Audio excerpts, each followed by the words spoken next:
सभी को नमस्कार। आज हम अपने पॉलिटिकल साइंस लेसन 2 एक दल के प्रभुत्व का दौर के मेन पॉइंट्स देखेंगे और जो उसके मेन प्रश्न बनते हैं उन्हें देखेंगे।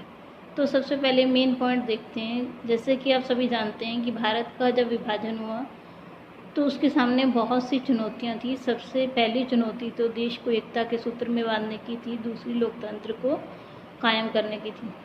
काफ़ी जो नेता थे वो चाहते थे कि भारत में लोकतंत्र ना अपनाया जाए, उसकी जगह किसी अन्य शासन पद्धति को अपनाया जाए, लेकिन फिर भी भारत में लोकतंत्र को अपनाया गया। जब भारत में चुनाव हुए 1952 में तो दुनिया में अटकलें लगाई जा रही थी कि भारत में कभी निष्पक्ष चुनाव हो ही नहीं सकता।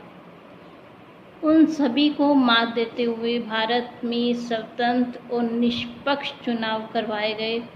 बाद में अनेक समाचार पत्रों और मैगजीनों ने भारत के चुनाव की प्रशंसा की।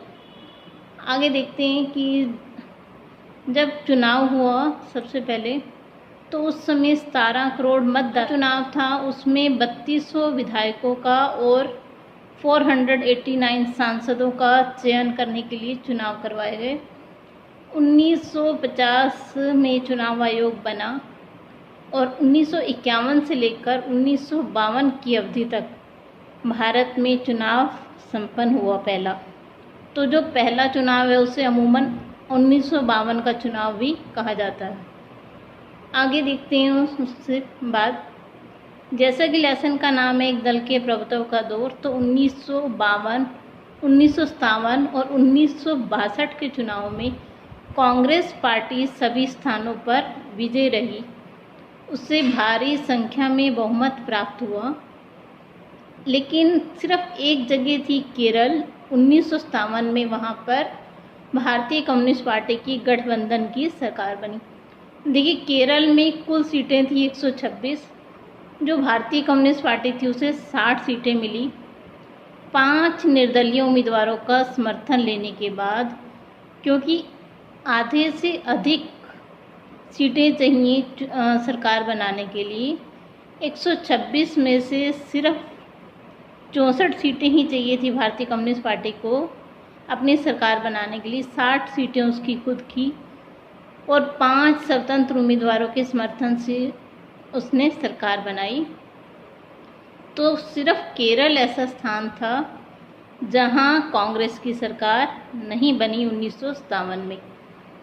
इसके अलावा इस लेसन में हमने ये भी पढ़ा कि कांग्रेस पार्टी का जन्म कैसे हुआ था। 1885 में एक हित समूह के रूप में बनी थी कांग्रेस, लेकिन बाद में 1920 के दशक तक आते आते इसने 20वीं सदी तक इसने राजनीति की तरफ रुख कर लिया। आगे देखते हैं कांग्रेस इतनी लोकप्रिय क्यों रही। कांग्रेस इतनी लोकप्रिय क्यों रही, उसका कारण था क्योंकि कांग्रेस ने गठबंधन की जो उसका स्वभाव था वो गठबंधन का अपनाया। कोई भी दल अगर कांग्रेस में शामिल होने के लिए आया तो कांग्रेस ने उसे शामिल किया। दूसरी, कभी किसी विचारधाराओं का उसने विरोध नहीं किया, सभी की विचारधाराओं को सुना और उसे अपनाने का प्रयास किया। तो उसके अलावा हमने इसमें देखा जनसंघ के बारे में। जनसंघ की स्थापना 1951 में हुई और उसका जो संस्थापक थे वो थे श्यामा प्रसाद मुखर्जी जी, जो कि एक अध्यापक थे। देखिए, जनसंघ एक ऐसा संगठन था जो भारत को एक करना चाहता था।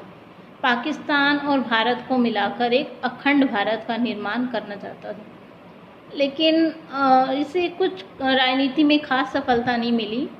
1952 में इसे लोकसभा में 3 सीटें और 1957 में इसे 4 सीटें ही मिली। लेकिन जब 1964 में चीन ने आणविक हथियार बनाए तो सबसे पहले जनसंघ ही ऐसा था जिसने भारत सरकार पर आणविक परीक्षण करने के लिए जोर डाला। आइए देखते हैं तो इस लेसन में से आपके कौन कौन से प्रश्न बनते हैं। देखिए, सबसे पहला प्रश्न है राजनीतिक दल किसे कहते हैं। कांग्रेस पार्टी की स्थापना कब हुई। उसके संस्थापक का नाम लिखिए। भारत में साम्यवादी दल की स्थापना कब हुई और उसका विभाजन कब हुआ। कम्युनिस्ट पार्टी के विभाजन के कारण जनसंघ की स्थापना कब हुई और उसके संस्थापक कौन थे। उसके अलावा चुनाव से आप क्या समझते हैं। श्यामा प्रसाद मुखर्जी कौन थे। डॉक्टर भीमराव अंबेडकर पर एक नोट लिखें। गठबंधन सरकार से आपका क्या तात्पर्य है। एक दल के प्रभुत्व का दौर क्या है। उसके अलावा जो हमारे लॉन्ग क्वेश्चन बनते हैं कि एक दल की प्रधानता के क्या कारण थे। उसके अलावा भारत में विपक्ष की क्या भूमिका है। भारतीय दलीय प्रणाली की क्या विशेषताएं हैं। ये आपके प्रश्न इस लेसन में से बनेंगे। आप सभी का इस वीडियो को देखने के लिए बहुत बहुत धन्यवाद। अगर आपको कुछ क्वेरी हो तो आप मुझे कमेंट बॉक्स में कमेंट कर सकते हैं।